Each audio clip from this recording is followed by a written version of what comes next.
da Comissão Eleitoral em estar recebendo vocês hoje, neste momento tão importante para a categoria. E aí, antes de começar efetivamente o debate, eu queria convidar os membros da Comissão Eleitoral, porque talvez nem todos os presentes conheçam. Eu queria convidar a Tatiana, e aí, enquanto ela se posiciona, eu vou me apresentar, falta de apresentação. Eu sou Janaína, eu atuo na Prefeitura da Serra, e neste momento eu estou respondendo pela presidência da Comissão Eleitoral.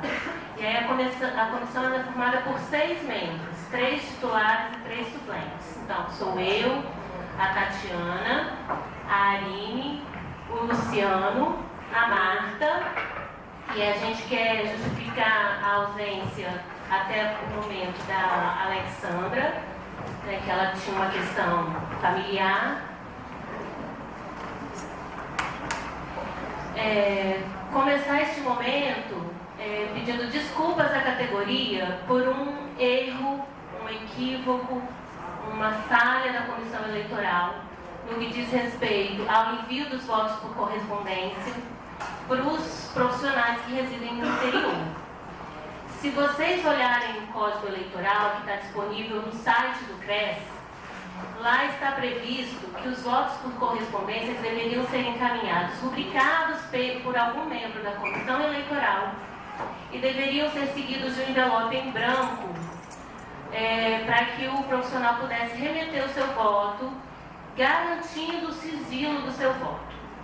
Infelizmente, diante de uma série de questões que envolvem o calendário das eleições apertados, que envolvem a acumulação, o envio das cédulas eleitorais, com o envio do material de divulgação das chapas, que envolvem o pequeno número de pessoas envolvidas no processo que diz respeito à questão da quantidade de pessoas na comissão eleitoral, nós não conseguimos respeitar esse dispositivo do Código.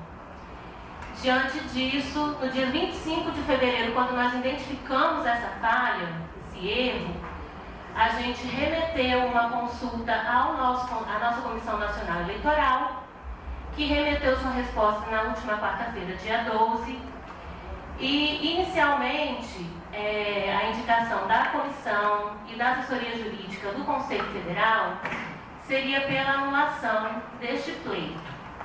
Entendendo a importância do pleito para a categoria, entendendo o empenho das chapas no seu processo de campanha, e em respeito ao que diz a ter uma diretoria provisória e a chamada de um segundo processo eleitoral, nós fizemos um empenho de tentar garantir ainda esse processo. Então, nós fizemos uma reunião de urgência com as chapas do CRES, a chapa 1, não vou me adaptar, a chapa 2, Trabalho, União e Luta, e a chapa do CEFES, que eu não vou lembrar o nome agora, desculpe, Juliana.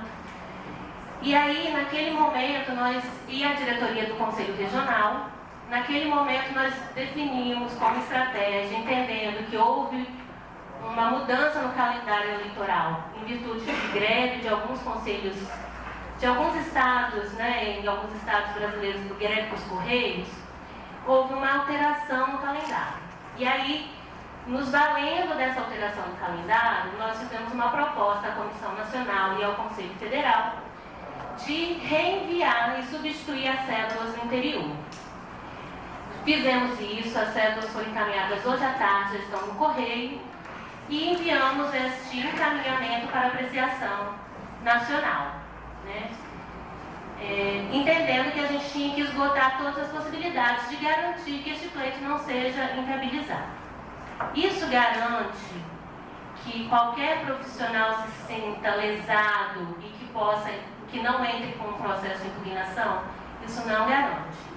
Pode ser que qualquer profissional se sinta lesado neste ato e que nós precisemos daqui para frente interromper o pleito e chamar uma nova eleição. Mas a gente quer, enquanto comissão eleitoral, publicamente reconhecer o nosso erro, reconhecer que talvez na nossa inexperiência ou talvez pressionados pelos prazos, não cabe aqui a gente ficar se justificando, porque erro não se justifica, a gente está tentando garantir, né? Então a gente está aguardando assim, as próximas manifestações e a categoria é livre para fazer a avaliação deste processo como um todo.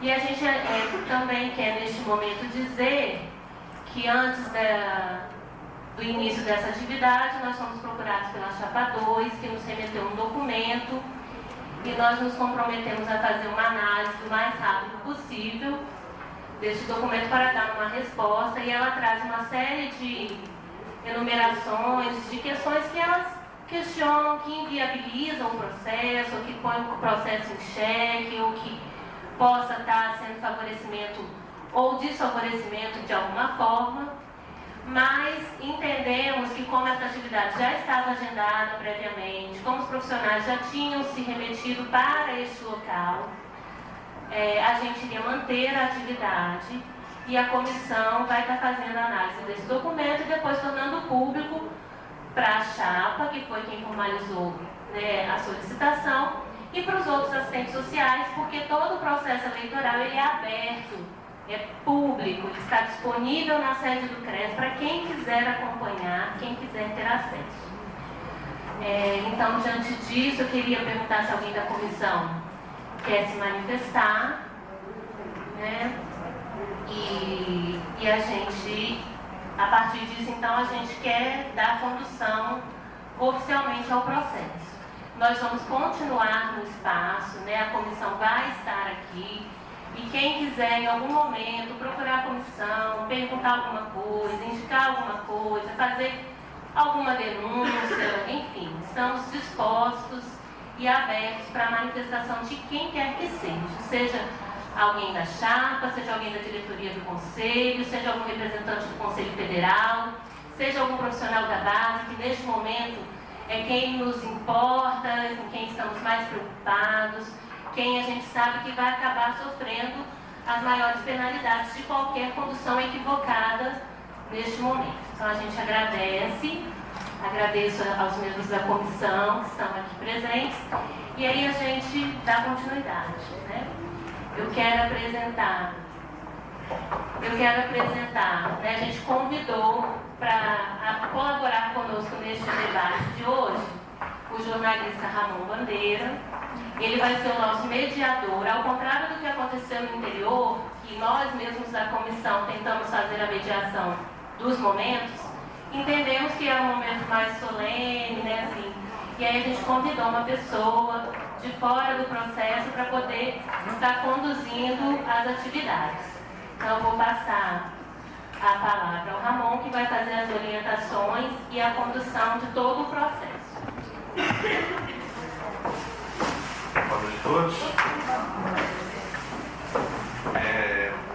Para quem não conhece, meu nome é Ramon Bandeira, como já me apresentou, eu sou jornalista formado, especialista em assessoria de imprensa e marketing, né? Principalmente marketing eleitoral, e hoje eu faço parte do grupo de assessores de imprensa da Câmara de Vereadores de Vitória.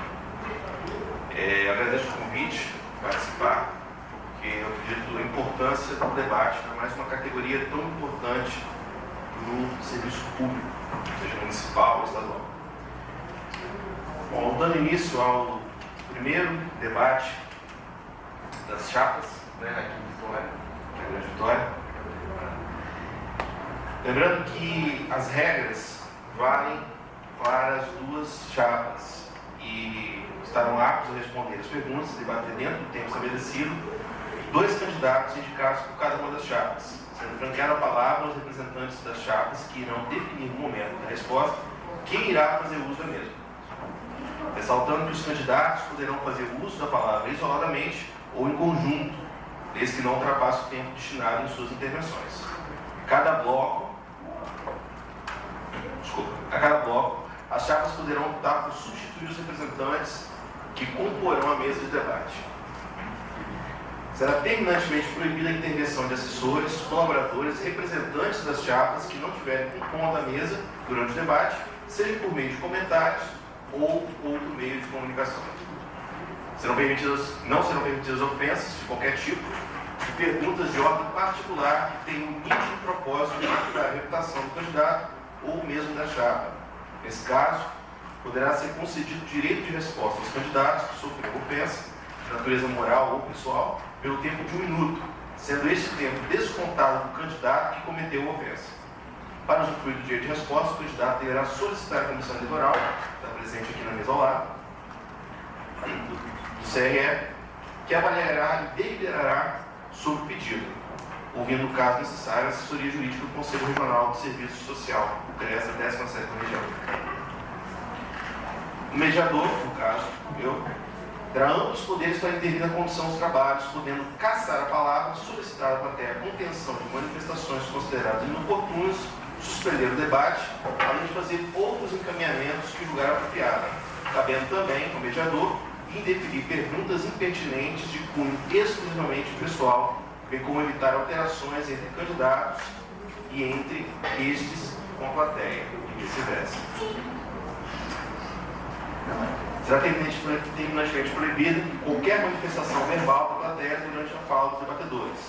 Também serão proibidos várias charangas, apitos, torcidas organizadas, gritos ou qualquer ato que desvirtue o caráter de seriedade, responsabilidade e organização do evento. O debate será constituído de 6 partes, neste documento definido por blocos, sendo que no início cada bloco deverão ser lidos os descritores. Quando faltar 1 minuto para o encerramento do prazo da fala, o mediador informará ao candidato o tempo que lhe resta, de forma a não permitir que o mesmo seja ultrapassado. Então, a partir desse momento, damos início à abertura do primeiro bloco, com a apresentação do mediador das chapas, no caso, do Conselho Federal de Serviço Social. Gostaria de convidar a compor a mesa o representante da chapa do Conselho Federal de Serviço Social.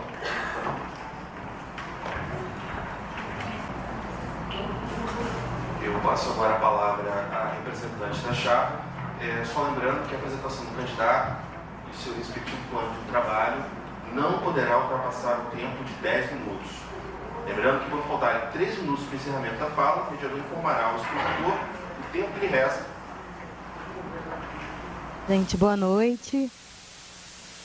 É com muita alegria que a gente está aqui hoje em mais um momento de debate, né, entre as chapas que estão disputando aí as eleições para o conjunto Cefaz-CRES. Queria inicialmente agradecer à Comissão Eleitoral Regional pela oportunidade, né, de conduzir esse processo e por nos oferecer aqui o espaço para que a gente pudesse dialogar com a categoria, apresentar o nosso programa, nossas concepções e aquilo que a gente se propõe a construir, né, coletivamente pelo serviço social brasileiro.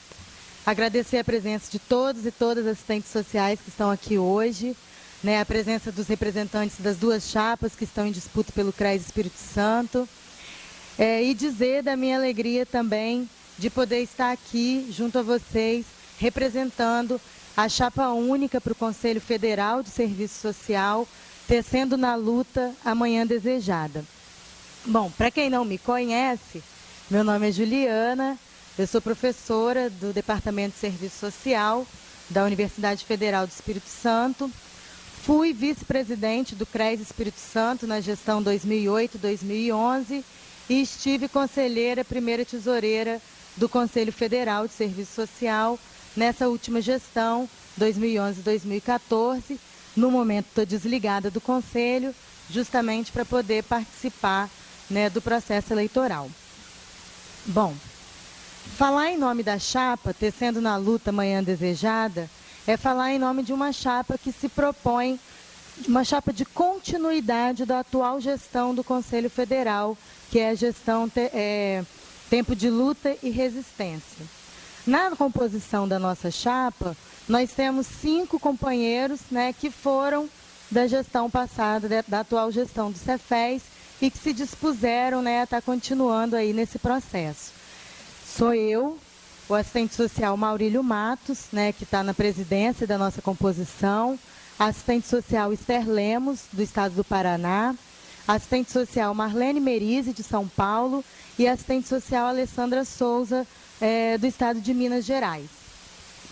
Uma chapa de continuidade é uma chapa que reconhece a necessidade de avanços em algumas pautas e lutas né, que o Serviço Social brasileiro tem na atualidade, mas uma chapa que se propõe manter a direção ético-política e a direção teórica que até então vem sendo conduzida aí pelo Conselho Federal. Os componentes da nossa chapa. A chapa foi pensada tentando contemplar a diversidade desse país, né? Então a gente tem representantes de todas as regiões do Brasil, eu do Espírito Santo, companheiros do Rio de Janeiro, de São Paulo, de Minas, do Paraná, do Pará, do Distrito Federal, da Bahia, de Alagoas, Sergipe, Ceará, Amazonas, Paraíba, Rio Grande do Sul e Mato Grosso do Sul. E também uma chapa que tenta contemplar a diversidade de áreas, né, de atuação do serviço social. Então a gente tem profissionais da assistência, da saúde, da previdência social, da educação, né, tentando aí dar conta das inúmeras demandas que chegam hoje às entidades, né, ao conjunto Cefaz-CRES. Bom, temos o desafio de conduzir o conjunto Cefaz-CRES enquanto um conjunto, né, em articulação do Conselho Federal com todos os conselhos regionais do país.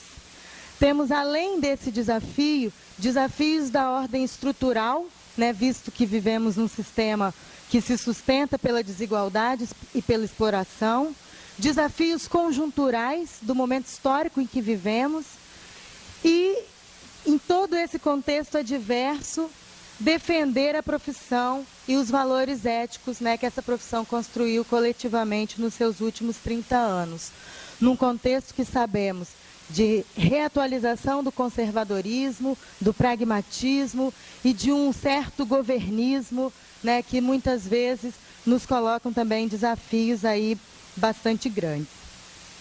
Bom, as nossas propostas, considerando que o Cefez é uma autarquia pública e o conjunto Cefaz-CRES, né, e por isso precisa atender a algumas exigências legais, prestar contas ao Tribunal de Contas da União, né, tem uma série de questões aí que permeiam essa entidade. Então, as nossas propostas, todas elas são propostas pensadas a partir dessa questão legal e jurídica e normativa, né, que envolve as entidades, mas também propostas que se relacionam com as posições e as ações que essa categoria já tomou coletivamente nos seus espaços democráticos e propostas também que tentem articular trabalho e formação e que compreendam o serviço social enquanto uma profissão inserida na divisão social e técnica do trabalho, dentro da ordem burguesa e nas particularidades da formação social brasileira.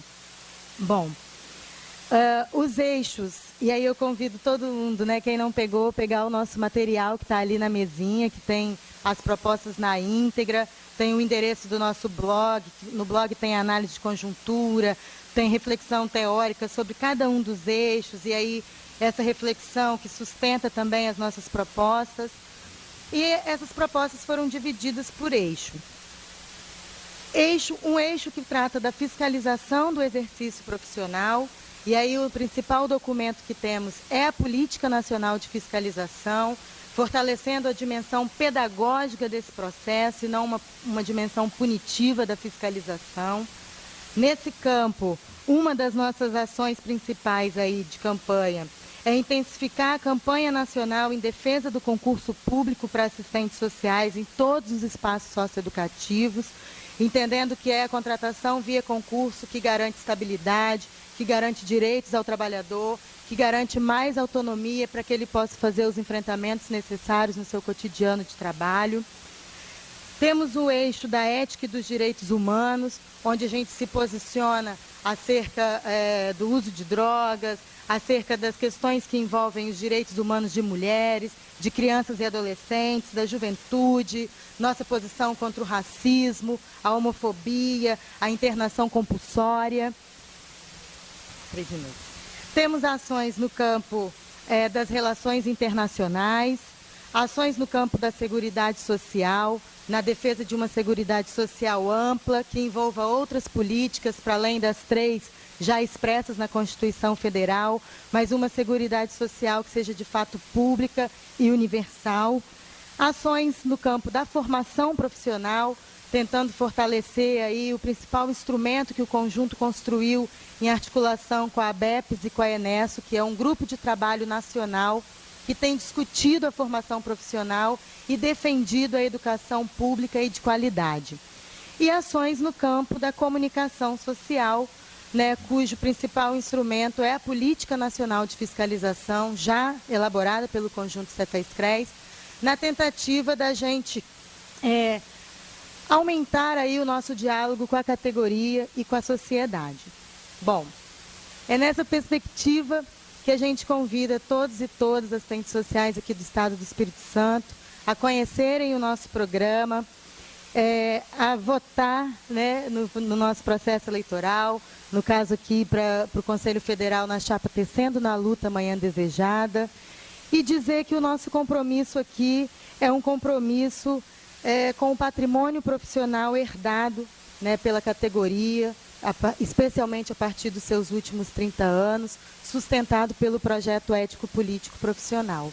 E aí eu queria convidar todas e todos para que venham tecer com a gente a Manhã Desejada, uma manhã livre de todas as formas de opressão e de exploração, e que só vai ser possível com a força coletiva dessa categoria e da classe na qual a gente pertence, a classe trabalhadora. Muito obrigada.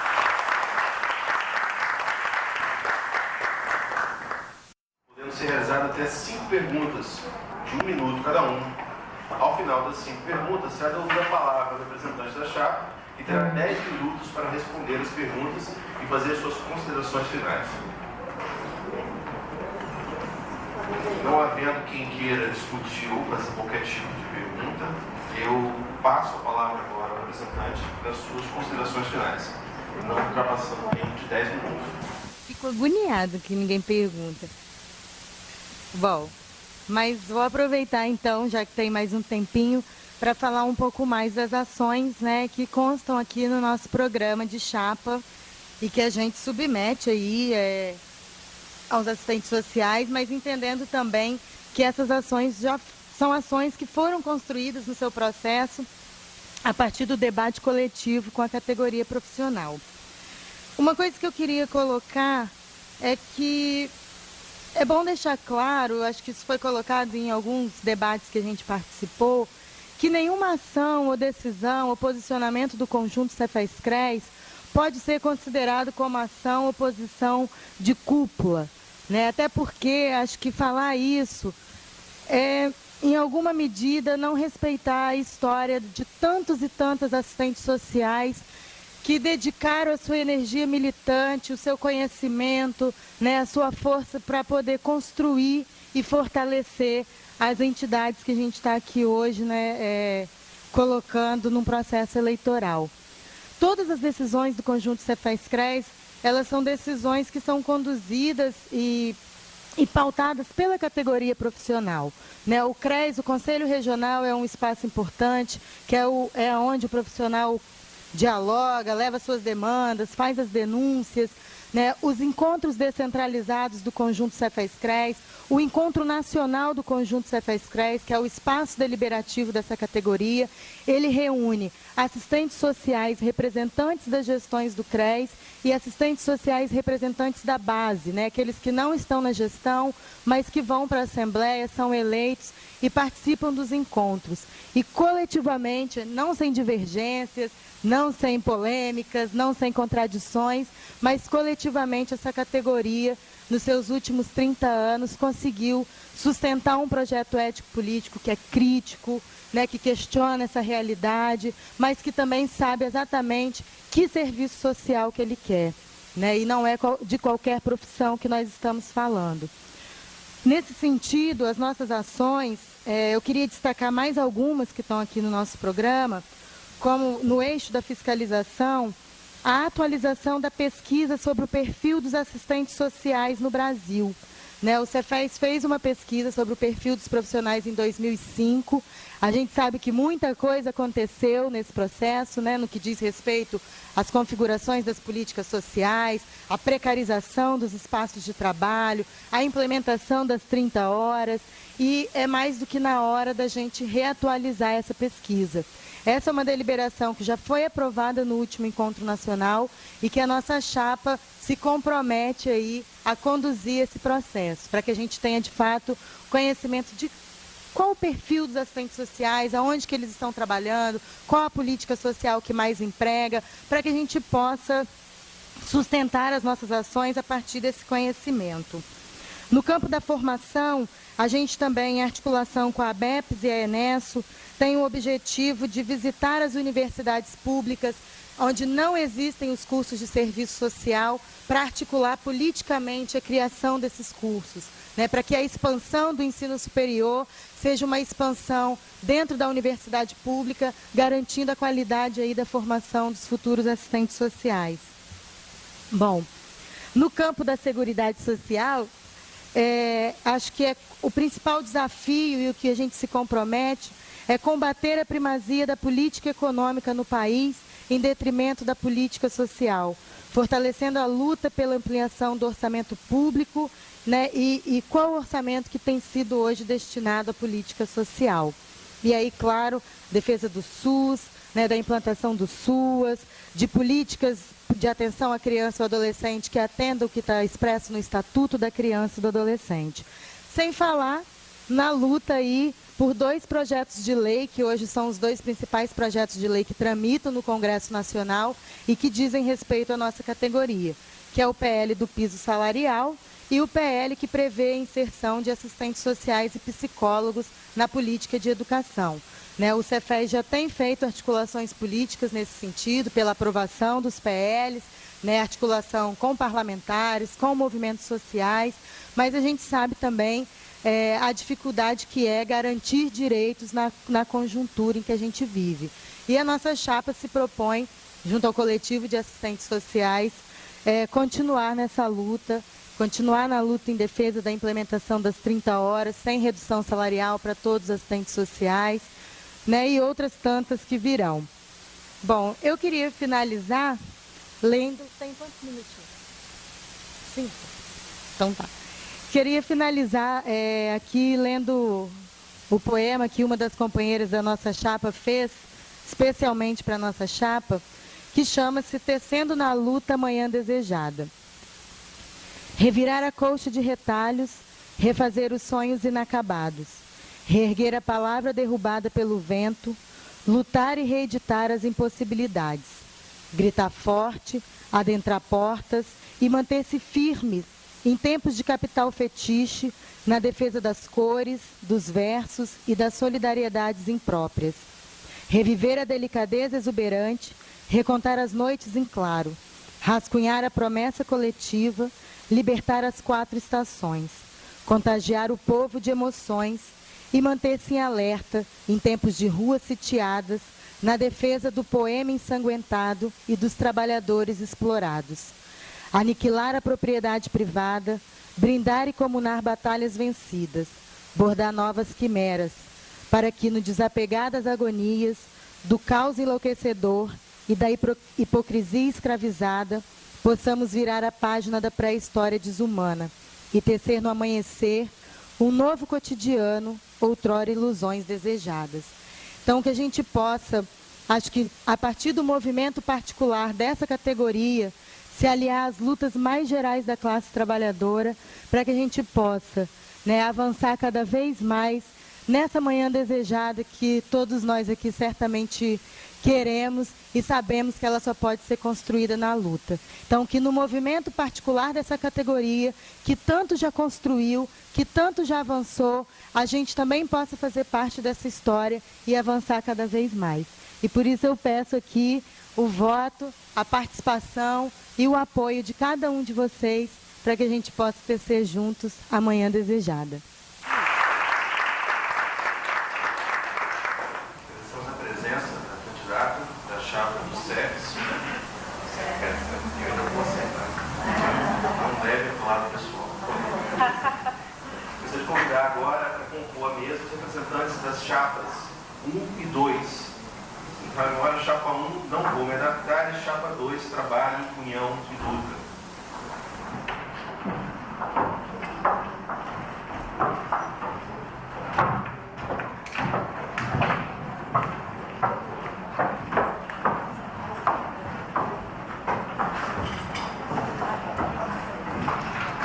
partir desse momento, será realizado um sorteio prévio para identificar a ordem de chamada e início das apresentações.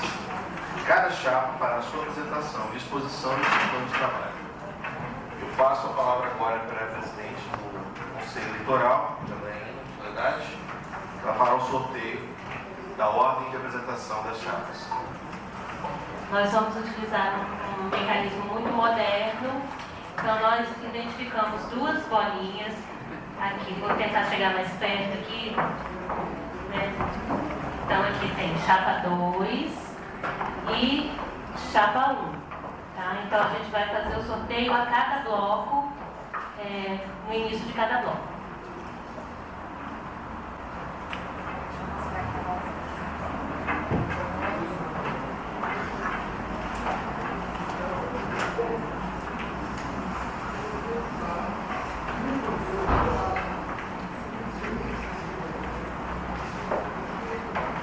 Então, a gente vai iniciar a fala pela chapa 1.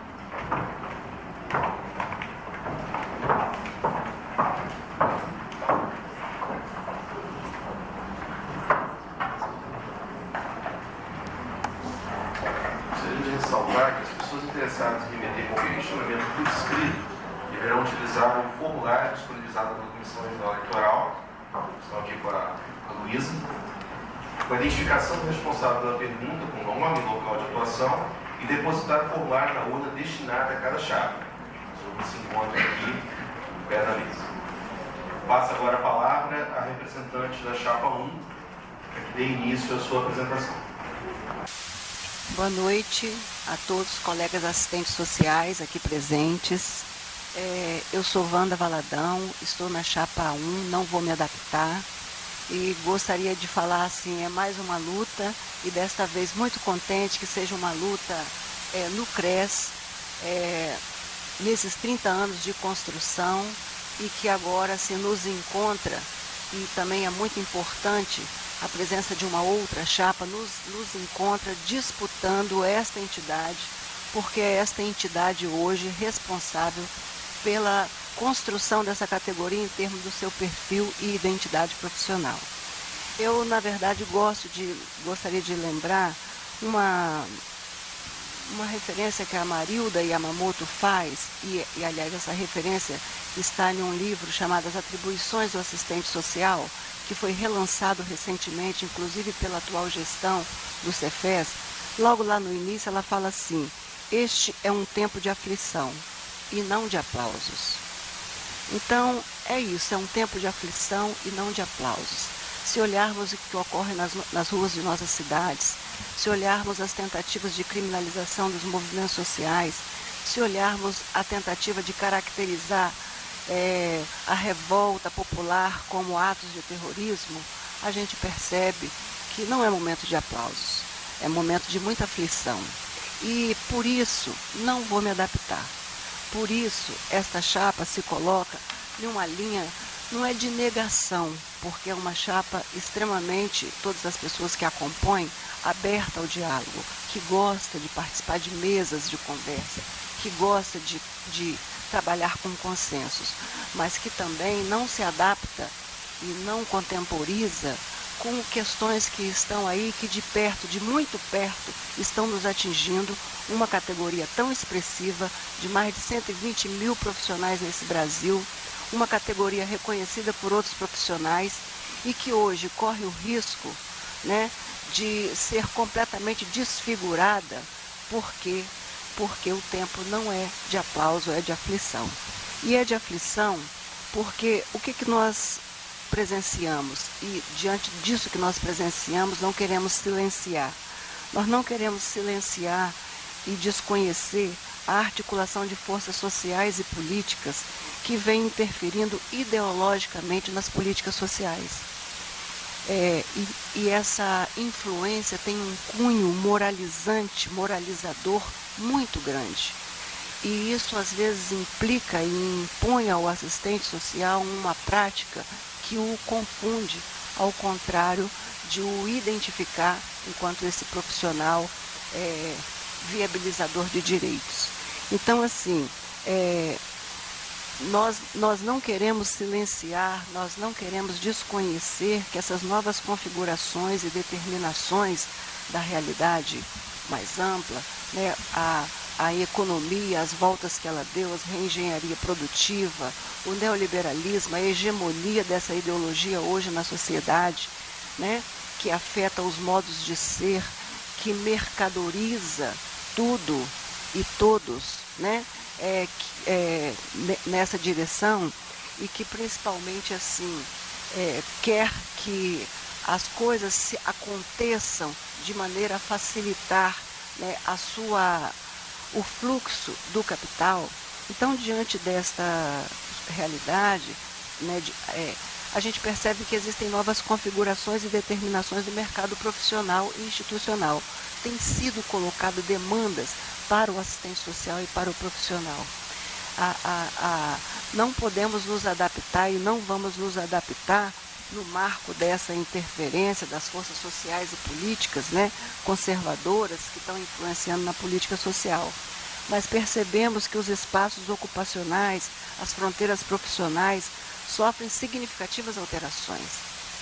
E é esse estado de atenção que nós queremos continuar tendo, que durante esses 30 anos se construiu observando essa realidade e que agora a gente quer continuar demonstrando.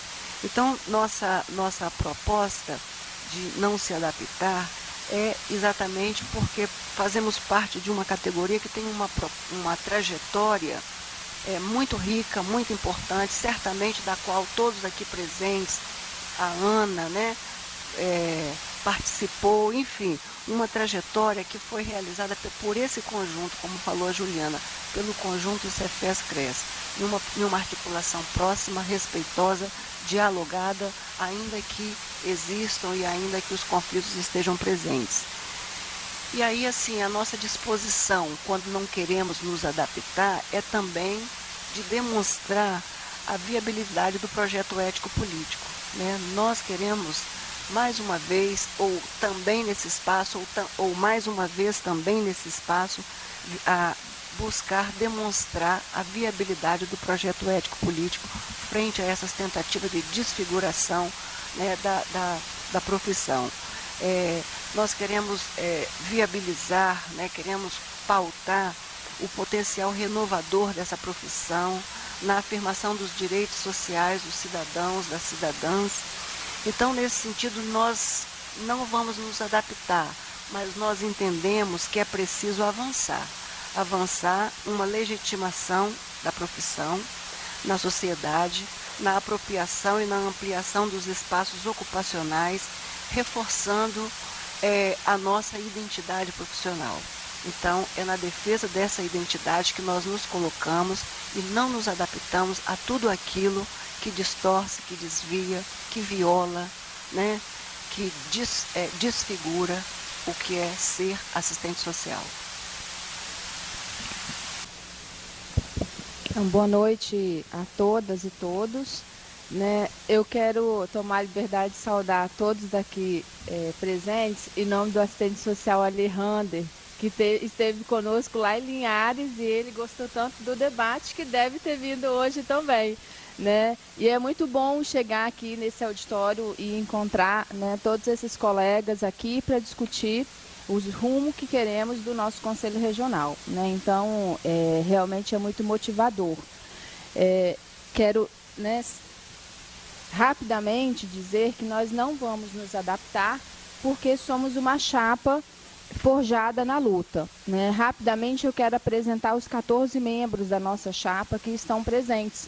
Né? Eu sou Vanusa, sou assistente social da CESAM, Companhia Espírito Santense Saneamento, e estou retornando ao CRES, estive na gestão de 2008 a 2011 para dar continuidade ao enfrentamento, né, de todas essas políticas que estão colocadas e que nós não vamos nos adaptar.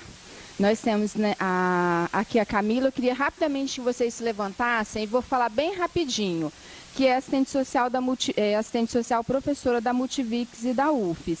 A Poliana Pasolini, também que está aqui, que é assistente social no município de Vila Velha. A Poliana Prado, muito conhecida, já foi nossa coordenadora técnica do CRES e hoje atua na Prefeitura de Vitória. o Hudson, que atua na Prefeitura de Cariacica, Elisângela Marquese, que atua como professora na Faculdade Salesiana, Aline Barreto, que atua no UCAM, o Fábio, que também atua na Prefeitura de Cariacica, Aniele, que atua na UFES como professora, Naara, também professora da UFES e Multivix, Michele não está conosco, vai chegar daqui a pouco, que é de Linhares, a Andréia Meloni, que atua no CADH, cadê a Andréia? Atua no CADH, Wanda já se apresentou, Sabrina, que atua na Secretaria de Saúde, Estadual de Saúde, Ana Paula não está, é do TJ, a Sandra, que atua no IFES, Silvia, do INSS, que não está conosco, e o Vitor também, que é da Prefeitura de Colatina, que não está conosco. Então, isso, colegas, é a nossa chapa que atua, está diretamente, né, atuando no serviço social, nos nossos campos profissionais e que está disposto a dar continuidade à construção do nosso Conselho Regional de Serviço Social. Agradecemos pela apresentação dos representantes da Chapa 1 e lembramos que o prazo para os participantes depositarem suas perguntas por escrito nas urnas está disponibilizado até o final do 4º bloco. Lembrando também que as perguntas não identificadas não serão lidas. Passo agora a palavra às representantes da Chapa 2, Trabalho, União e Luta. Bom, boa noite a todos e todas. Eu sou Ana Petroneto e que comigo está a Isabela. Estamos representando a Chapa 2 nesse debate. Bom, a nossa decisão de nos candidatarmos se deveu em função do fato de que algumas pessoas nos procuraram e se propuseram a formar uma outra chapa, no sentido de que a gente tivesse um debate, o contraditório, como disse a pessoa na época, vamos tentar fazer o contraditório, porque o contraditório é importante, porque aquela unanimidade, aquela coisa que você tem que repetir o processo eleitoral, porque as pessoas nem vão votar, vamos tentar contribuir para o processo de democratização e de fortalecimento da profissão, da categoria profissional aqui no nosso estado. Então, em função disso, né, a gente se reuniu, conversou e assim, fez a proposta, então, de formar uma chapa que pudesse estar presente no debate, propor coisas, pensar coisas, também desconstruir coisas e construir novamente à luz do projeto ético-político, né? É preciso, às vezes, desconstruir para depois reconstruir, né? Bom, em função disso, então, cá estamos nós, com essa proposta da Chapa 2, nos colocando, ajudando no debate, pensando, discutindo, propondo ideias, né? Eu queria, então, nesse momento também, até saudar nossas colegas, né? Wanda, professora Nildete, Nildete, Gláucia, que está aqui conosco, Elisete, a nossa vice-presidente, está ali também com a gente. Somos uma geração que tem participado há décadas da construção desta profissão, desde a nossa vida inteira, vamos dizer assim, né? Só não fomos, no meu caso, quando estudante, porque a participação era proibida, limitada e impossível de ser feita, a não ser muito no bastidor, né? Muito subterrânea, né? Era impossível. Mas também já estive no CRES com a assistente social Sheila, quando Sheila foi presidente, construindo, ajudando, pensando. Participei da elaboração do primeiro código de ética, quando ele foi revisto lá em 86, com Maria Helena Rauta, discutindo, pensando um código de ética que fosse menos leal à instituição, né? E mais comprometido com os movimentos sociais. Bom, Estivemos, então, nesse período todo, reunindo, pensando, e tivemos também vendo algumas práticas que não nos agradaram. Por isso, inclusive, fizemos um ofício entregue hoje à comissão eleitoral. Vimos algumas práticas que são práticas políticas, assim, na nossa avaliação, equivocadas, em que as pessoas se valem do espaço que ocupam para fazer campanha eleitoral, quando essa campanha eleitoral ela é proibida. Isso é uma coisa que a gente critica na sociedade e às vezes a gente mesmo faz. Então a gente fez uma reclamação por escrito, está na mão da comissão eleitoral. Ficamos extremamente chateados quando soubemos que as cédulas tinham ido sem a rubrica da comissão eleitoral. Por que não dizer, perdemos um pouco a confiança no processo?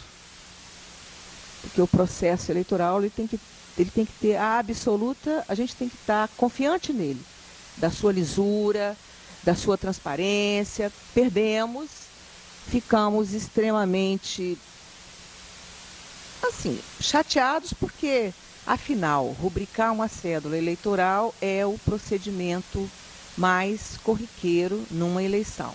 Também fizemos a nossa reclamação à comissão eleitoral e a chapa 2 está ainda analisando a sua participação. Não vamos fugir ao debate, claro, estamos aqui, mas isso não significa que nós já temos uma posição fechada com relação a, vamos dizer, a tocar o processo eleitoral e não fazer com que ele seja reiniciado, né? Em função de todos os elementos que a gente colocou no papel e está trazendo para a comissão eleitoral. Não fazemos isso para implicar, não temos nenhum assim, desejo profundo de ganhar, queremos contribuir no processo e contribuir com o amadurecimento político da categoria, nosso, que precisamos, né? Não é então, não tem nada além de colocar a nossa preocupação com algumas coisas que aconteceram e que a gente viu durante este tempo que estamos trabalhando e com o qual a gente não concorda, porque a gente critica nos outros, vamos criticar em nós também, para a gente também crescer politicamente. Mas, ao mesmo tempo, isso não nos impede de colocar aqui algumas questões que a gente viu no debate. E eu acho que é bom colocar. Assim, na verdade, não estou propondo fazer proposta, vou problematizar. Porque eu acho que o momento da eleição é um momento também da gente problematizar para pensar saídas, gente. Renovar, inovar, não custa nada. A gente também tem que se atualizar, tem que acompanhar as mudanças que estão aí acontecendo. Então, veja bem, ouvi em Linhares, a categoria não tem sentimento de pertencimento ao CRES. Eu vou falar rapidinho. A questão da inadimplência, como pensar, como agir, não só pensar, como agir e fazer. Às vezes, se a categoria não se sente pertencendo, ela também, então, não considera importante contribuir. A precarização da formação não é só uma questão da EAD, é uma questão geral, é uma questão que precisa ser, sim, aprofundada, muito aprofundada, porque a precária formação profissional rebate no exercício profissional. Isto é complicado. E hoje tem um fenômeno novo, que é o fundamentalismo religioso. Como é que isso está impactando a nossa formação profissional? É algo que a gente não discute, mas é algo que impacta a nossa formação profissional e que a gente precisa discutir. Processos éticos, alguém disse, não podemos fazer denúncia anônima? Por quê? Porque tem profissional lá no interior que assina sem o menino ter feito estágio. Mas se eu falar, eu vou ficar mal. Como é que nós podemos aperfeiçoar isso? Bom, a precarização do trabalho, que muitas vezes nos leva a buscar saídas em convênios, contratos com ONGs, com OCIPs. Isso não é um desejo do gestor. Isso tem determinantes estruturais profundos que nos cabe discutir. Eu estava vendo a reunião de 60 prefeitos em Vitória, todos pedindo a revisão do Pacto Federativo, porque ninguém mais tem dinheiro para pagar, por exemplo, os profissionais efetivos da assistência social. Não tem. Se nós quisermos implantar o SUAS, e aí, então, a chapa, tecendo na luta, quer fazer um acompanhamento crítico, é justo, é importante, e nós também queremos concurso, e fizemos, né? Então, a gente tem que discutir isso, a Lei de Responsabilidade Fiscal, o Pacto Federativo Brasileiro, que impõe um monte de despesa ao município, mas que não passa o recurso, e hoje os municípios são os principais executores das políticas sociais. Queremos discutir seguridade, aliás, achamos necessário, mas desde que o conceito seja amplo. A maior demanda que chega aos serviços sociais é a demanda por habitação, e esta é uma política que não está na Seguridade Social. Então, assim, acho que falaram também muito, já falaram. Porque é o primeiro emprego, né? Não, você entra no debate, pode ser? Primeiro emprego, nós não temos chance. Como fazer para a gente ter a possibilidade do primeiro emprego? Porque todo mundo quer alguém que tenha experiência. Então, como é que nós podemos trabalhar essas questões que aparecem com toda a força no debate? Obrigado. Agradecemos a participação das duas chapas e encerramos nesse momento o segundo bloco, dando início ao terceiro bloco com perguntas e temas livres entre as chapas. A partir desse momento, as chapas farão perguntas entre si com tema livre. O tempo para a pergunta será de 1 minuto e as respostas terão no máximo 3 minutos. A réplica será de 2 minutos e não será destinada a tempo de trégua. Cada chapa será submetida a até 2 perguntas. A partir desse momento será realizado um sorteio da chapa que iniciará as perguntas.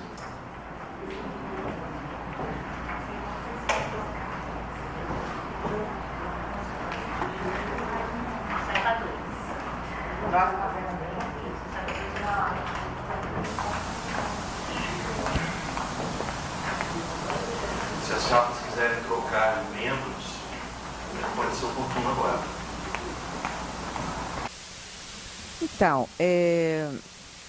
como é que a chapa 2, a chapa 1 pensa essa questão da Lei de Responsabilidade Fiscal, do Pacto Federativo Brasileiro, e como é que, assim, qual é a avaliação do impacto que isso faz na profissão, na categoria profissional, na realização de concursos, na efetivação das pessoas, na formação continuada? Como é que ela pensa essa questão e como é que ela pretende também discutir essa questão? Ô, Ana, eu e a Vanusa aqui concordamos com o seguinte: nós não temos como te dar uma resposta com toda a propriedade, considerando assim a matéria extremamente técnica. Agora, assim, a gente tem algumas considerações de que ordem? Realmente são os marcos, né? Qualquer ação, ela tem limites, e os limites, nesse caso, são dados por uma legislação que fala da responsabilidade fiscal do gestor, o que o impede de fazer na direção desejada aquilo que programaticamente ele se planejou. Então, assim, por outro lado, assim, o que a gente percebe aí, nós estamos falando por uma avaliação que temos, é que existem possibilidades na gestão de você condicionar serviços, condicionar contratações, mas principalmente serviços, de maneira que eles não descambem para algo que possa subverter a proposta que você quer implementar. Então, assim, existe essa alternativa ao gestor, o que não quer dizer que é uma coisa fácil, né? Porque geralmente é um outro setor que faz licitação, no caso de serviços ou de algum material, e trabalha com a especificação técnica. Então, assim, mas de toda forma, do que a gente entende, é exatamente assim, ainda aí um protagonismo do gestor para, numa lei que o exige responsabilidade fiscal, sem fugir a ela, qual é a possibilidade de você fazer o seu melhor? Não é fácil, mas em termos de serviços prestados e que não são conformes àquilo que foi solicitado, pelo menos você tem o direito de rejeitar. Brevemente, acho que não se trata aqui no debate para o CRES, e isso veio muito porque discutimos isso em Linhares, né, a complacência de alguns gestores na política de precarização da política do SUAS através de convênios. Né? Então discutimos, temos uma postura crítica, a Chapa 1 tem uma postura crítica. No nosso entendimento, a nossa defesa é pelo concurso público, na implementação do SUAS e de todas as outras políticas, né? E há que se discutir. Acho que o CRES tem que ter um papel, mas, sobretudo, defender o interesse da nossa categoria de assistentes sociais. E a posição da Chapa 1 é realmente de não pactuar com essa política de formas precárias de contratação no serviço público. Passamos agora à réplica da Chapa 2, tempo de 2 minutos. Então, gente, assim, se você não discute essa questão, você não avança. Essa é uma questão que limita a atuação dos municípios. E se a gente lembrar bem, a lei de responsabilidade fiscal, ela surge para sobrar dinheiro, para pagar as dívidas, pagar a dívida pública. Então, não é uma questão menor. Infelizmente, as pessoas não ouvem. Não é uma questão menor. Não é uma questão menor. É uma questão estruturante, é uma questão limitante, que te limita, que te dificulta, que te impede, muitas vezes, você, sem contar que você faz concurso, as pessoas saem, a rotatividade do mercado é bom também, né? Isso significa que o mercado de trabalho para assistente social está ativo, né? Tem muitos concursos, mas eu acho que essa é a luta, Wanda. Com certeza aproveitar todos os espaços. Falei com o Juliano, está no Cefes? Vai para o Cefes? Leva a questão do Pacto Federativo, da Lei de Responsabilidade Fiscal, porque essa é uma questão que nos limita, que nos impede, mas isso não impede da gente fazer o melhor naquilo que a gente faz, concordo plenamente com você, e acho, Wanda, como até Vanusa falou, mas a política da área urbana, quem coordena é o Estado. Também na assistência, quem faz a coordenação política na saúde é o Estado. E isso não te impede de fazer os convênios, as parcerias, os contratos, até porque está lá na Constituição Federal. A política pública não é só uma ação governamental, ela também implica a ação não governamental. Está na assistência, acho que está em várias áreas, né? Então eu vejo que, assim, para mim, esse é um tema que me limitava à frente da Chama 2, considerações finais, por favor. Nos limitava do ponto de vista da assistência e das políticas menores. Nos limitava profundamente e limita todos os gestores brasileiros da assistência social. Passamos agora às perguntas aos representantes da Chapa 1. Então, a nossa pergunta é em relação à precarização dos espaços profissionais. Né? Nós estamos aí diante de um contexto de, ao mesmo tempo que amplia os nossos espaços, também precariza. Né? A nossa pergunta, então, nesse sentido, como que a Chapa 2, caso ganhe a eleição do CRES, né, enfrentará esse desafio da precarização? A falta das condições éticas, técnicas para desenvolver o trabalho dos profissionais e as diversas dificuldades enfrentadas. Né? Então, eu gostaria que vocês apresentassem como que o CRES, né, poderá contribuir nesse sentido. Boa noite. Eu penso que estando junto para garantir o trabalho, para garantir o processo de trabalho, estando presente, ouvindo as situações que cada espaço socioocupacional apresenta,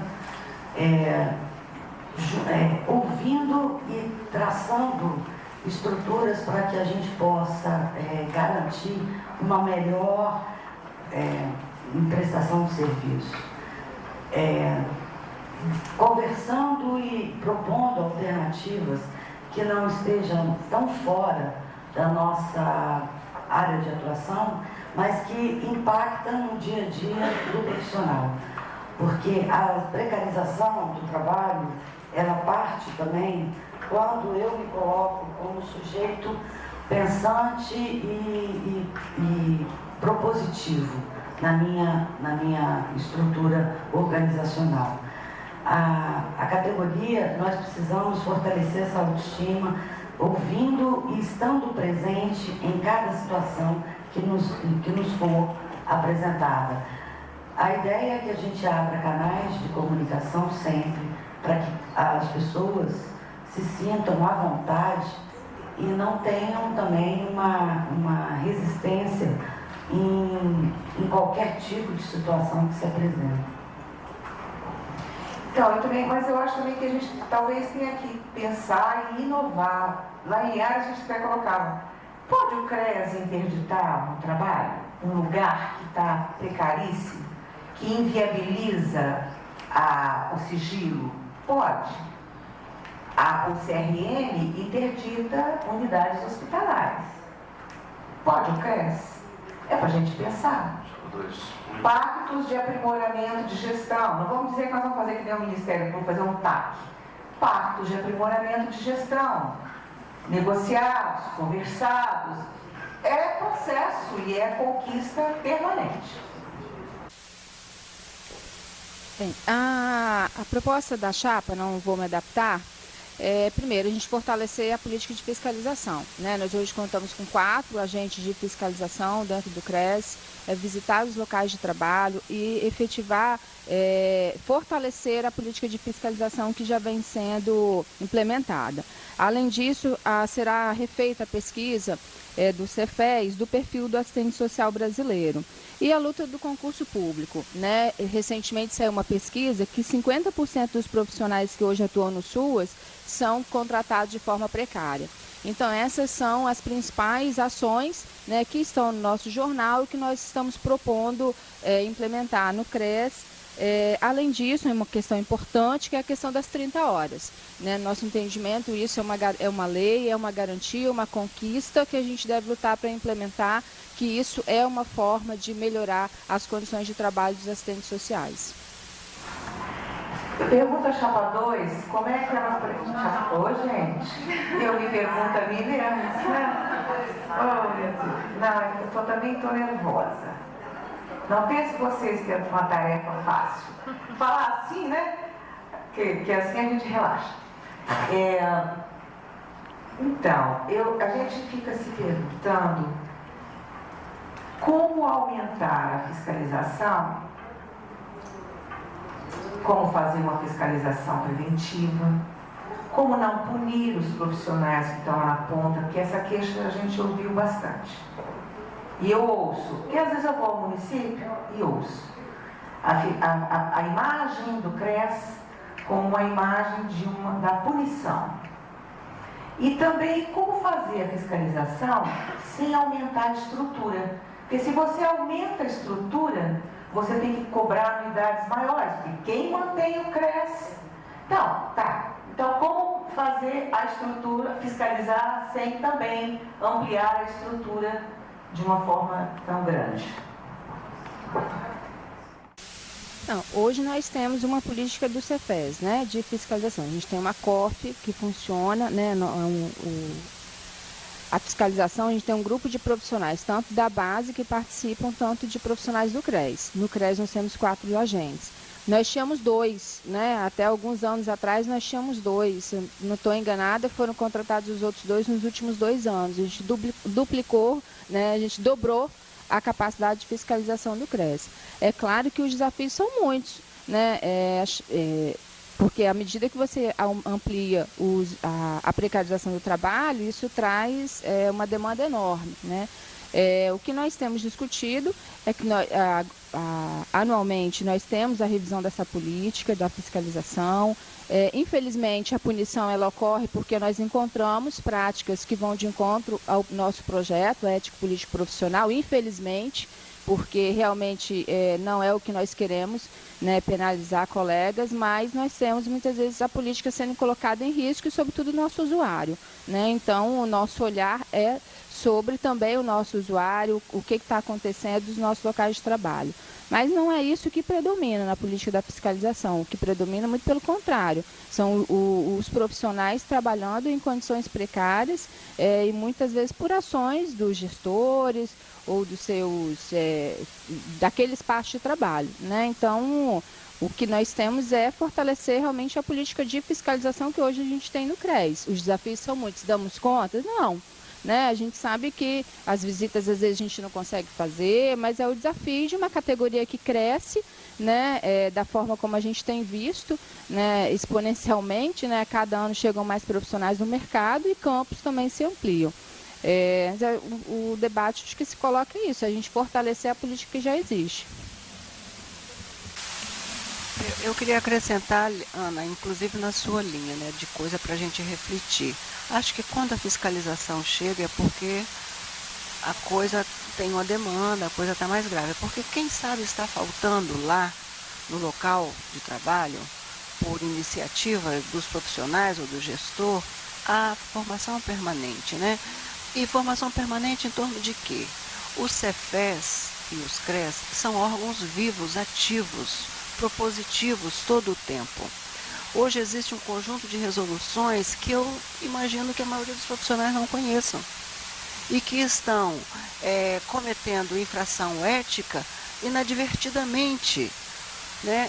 Não precisaria ter talvez essa relação de embate com os Cefes, com os CRES, se este profissional tivesse verdadeiramente assumido o compromisso ético-político expresso no Código de Ética de fazer a sua atualização permanente. Então, acho que é isso. A gente não tem nada na cartola. Acho que as coisas vão saindo no debate, na conversa, na construção coletiva.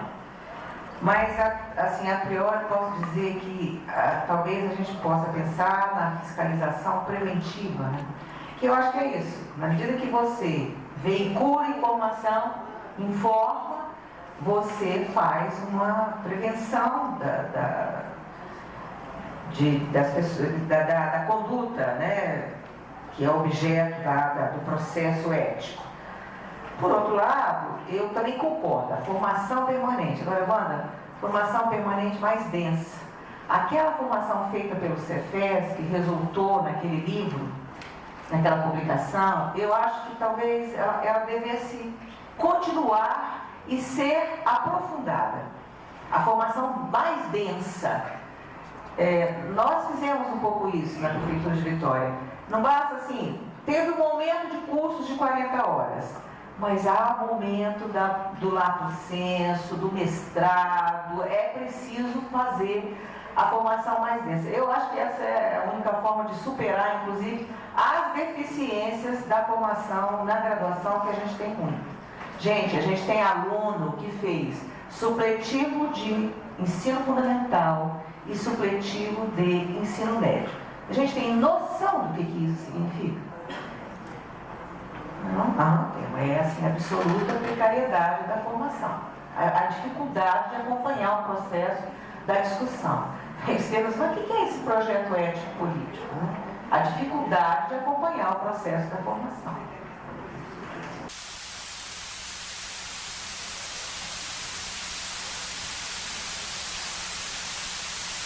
Ok. Quero trazer uma questão que está aí presente no dia a dia, no noticiário, né? E que realmente tem nos deixado assim tontos, porque não é de resposta ou solução fácil. Trata-se da internação compulsória. O CRES tem feito um debate e tem interferido nesse debate sobre as internações compulsórias, mas não de forma sensacionalista, não de forma fatalista, ou conservadora, ou ainda moralista. Então, a tentativa é de construir um posicionamento que garanta direitos, né? Que preserve direitos e a dignidade humana. Mas nós temos visto que as abordagens dominantes fazem na direção contrária.